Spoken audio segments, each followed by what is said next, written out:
Hi, I'm Steve Hoskinson. I'm the founder, CEO, and CCO, Chief Compassion Officer of Organic Intelligence. Organic Intelligence has been taught to therapists around the world, and I want to now bring that to your attention because it is also a tool that can be used for building and cultivating your own resilience. And so I want to talk to you especially now about the change that we are offering into the world of trauma treatment. There are three main misconceptions that I wanted to bring to your attention. I want to bring them in sort of reverse order. Number three is that the way to heal trauma is through the body, or to say that it is about getting in touch with the body. Well, as you may know, I've taught in the embodiment field for nearly 20 years, and I'm an adjunct faculty in the somatic psychology program at a university in the San Francisco Bay Area, and I've taught at conferences worldwide.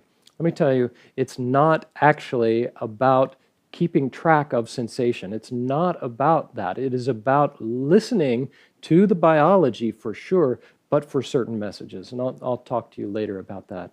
But just to say that the practice of interoception, of the mindfulness of body sensation, that has a role, but it needs to be tailored according to what's actually going to be really helpful for the system as a whole. And again, Organic Intelligence is going to tell you and teach you more about that.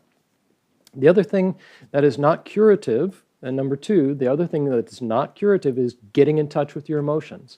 You know, there is research that is saying things like prolonged exposure and talking about the trauma in particular is going to help because it opens the emotions, it gets one in touch with the emotions. Now, living with aliveness in the emotions, as you can tell, I'm a big fan of. However, there's a difference between emotional living as a result and tracking the emotions as a therapeutic endeavor. So the experience of emotionality and the pleasure and joy that is available in the emotions, that's super important and is part of living. But for the therapeutic process, we need something else. And I'll be talking about that in our End of Trauma course upcoming, which is part of why I want to talk to you today.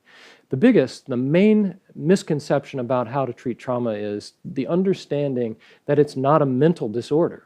It's not a psychological disorder. It's not a psychological problem. It has then effects in the psychology and the psyche and in the mental process for sure. But it's not primarily cognitive. It is primarily systemic. It is primarily biological. And then it shows up in these different channels like image and sensation, orientation, meaning, and affect. ISOMA is the acronym.